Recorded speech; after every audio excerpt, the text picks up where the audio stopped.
Today, the Across the Fence team is taking a road trip. We're headed to Calais, outside Montpelier in Washington County, or more specifically to Kent's Corner, home of an amazing and totally one-of-a-kind art exhibition, Art at the Kent. You in? Cool, let's go.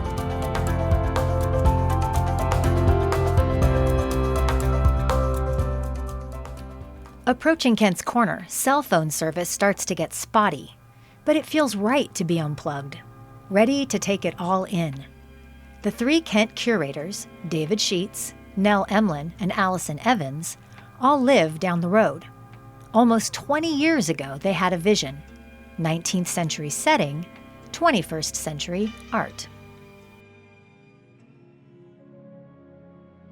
We have these wonderful historic buildings that are somewhat deconstructed, and we look for the opportunities to show the art that is in conversation with the buildings.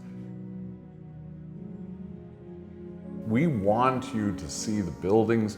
We want you to see how the building even was constructed almost 200 years ago, and feel the spirits of the place, the people who populated this tavern and general store through time. I was eager to learn more. So David, do people ever ask you, is there a right way to look at art? Yes, occasionally. What do you say? Actually, there isn't. Some people think that there are rules about these things, but the fewer rules, the more accessible the art is going to be to you. If you can just bring yourself to that exhibition in a very open manner, that's the best way to view art. Instead of worrying about whether it's a painting or whether it's sculpture or what the medium even is, if you just respond to that piece on its own and the surroundings, because that's what Art at the Kent is, right? So it's beyond the work itself.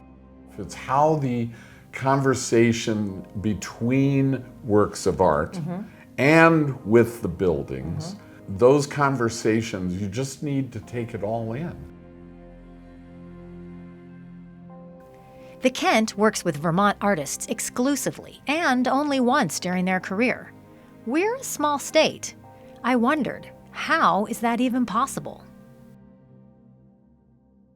What is it, do you think, about Vermont that makes this such an amazing incubator for artistic talent? Most artists and writers have always been drawn to this place because not only is it beautiful, but it is intimate.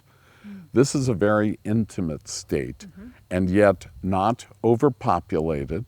There's lots of space, lots of opportunity to enjoy its natural beauty, but it also has a remarkably cohesive community. I think Vermont, in the post-pandemic period now, with this infusion of additional people, just as there have been infusions of people in the past, is contributing to a lively art scene, livelier than it ever has been. How do you and Nell and Allison go about finding artists for the show, or do they find you?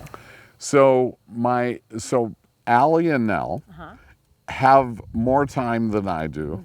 I am the state curator, therefore I take care of the State House and the other buildings. They are the ones who insist on making studio visits for every artist that we include. We have a running list of themes. We have a running list, a huge running list, I might add, of artists. So Art at the Kent is in the midst of all that vibrancy. And I think that's something that turns the three of us on as we put together these shows and realize that we don't have to work very hard to get an audience anymore because the word is out there. And as long as we stick to the tried and the true, meaning what we insist upon for the quality of the art that is presented, we're going to be okay. The 2025 theme, Holding, is about mementos and memory, which drew Allie and Nell to the backyard studio of one of my former UVM colleagues, who uses papermaking to explore globalization, ecology, and legacies of colonialism with her students. Wow. Okay, I know who this is. This is Veronica Pham. Am I right? You are so right. Oh my gosh. In here, we still have the historic plaster, and we're trying to hang on to it, literally hang on to it, because you can see that it's popping off the lath.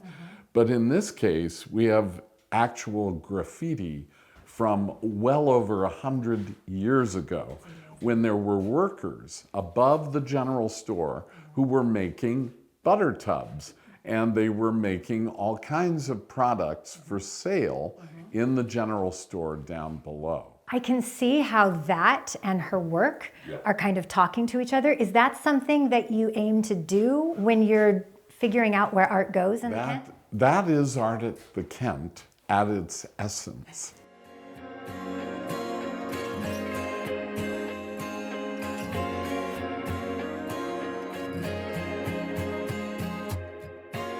Museums keep you at a distance.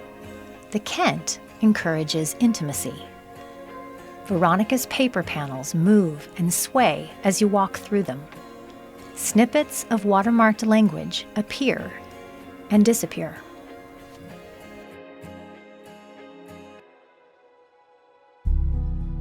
These are writings and journal entries from my father.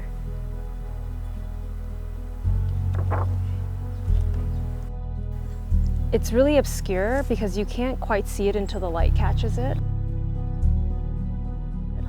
And it also is in fragments. And now I'm realizing and understanding my father's story as a refugee in Vietnam, and him sharing his stories with me. In the past 4 years I've been learning Vietnamese, and so it's interesting because I'm not only receiving the story in parts, I'm also having to translate it now and learn Vietnamese to understand the story. My dad and I, we spoke in Cantonese, Chinese, and English, because I'm mixed, I'm Chinese and Vietnamese. I grew up mainly in like a Chinese household, and I lived in China for a little bit with my grandparents. But I didn't start asking questions of my Vietnamese heritage until I learned about Vietnamese papermaking. I remember the first time I made a sheet of paper, it's one of those things where I felt like I just immediately fell in love with the process. This is okra that's been soaked overnight, and so I'm extracting the mucilage from the okra, and this helps slow the drainage of water so I can get really fine sheets, and it helps disperse the fiber evenly within the vat. So when I'm doing the papermaking process, I always listen. I can hear it when it's done, and so you can hear when you're mixing it correctly too. Like there's a type of viscosity that happens with the water. It's like slicing into the water.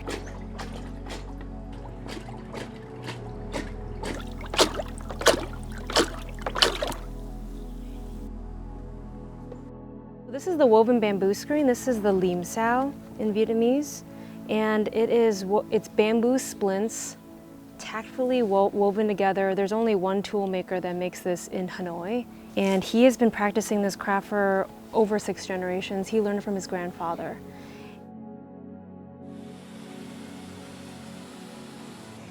I'm finally removing the pulp within the negative of the stencil. So you can kind of see what's happening here, but really in the dry process you see it fully kind of revealed.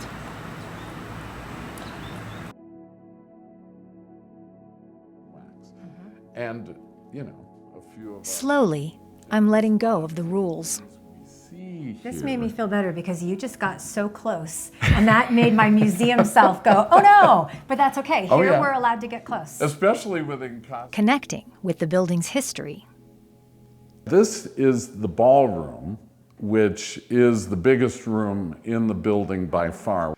And it has a spring-loaded floor because people were dancing up here. And seeing everything differently. These are sculptural pieces of wood that he does from found wood, only wood that is already down. Root balls. Who would think that a piece of wood uprooted would be made into something this exquisite?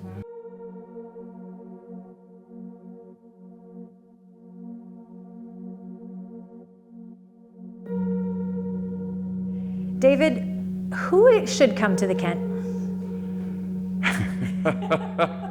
I think everyone belongs at the Kent because we were talking about accessibility, about, you know, how art is something that everyone can appreciate in their own way. And if that's the case, then I don't think that rules out anyone.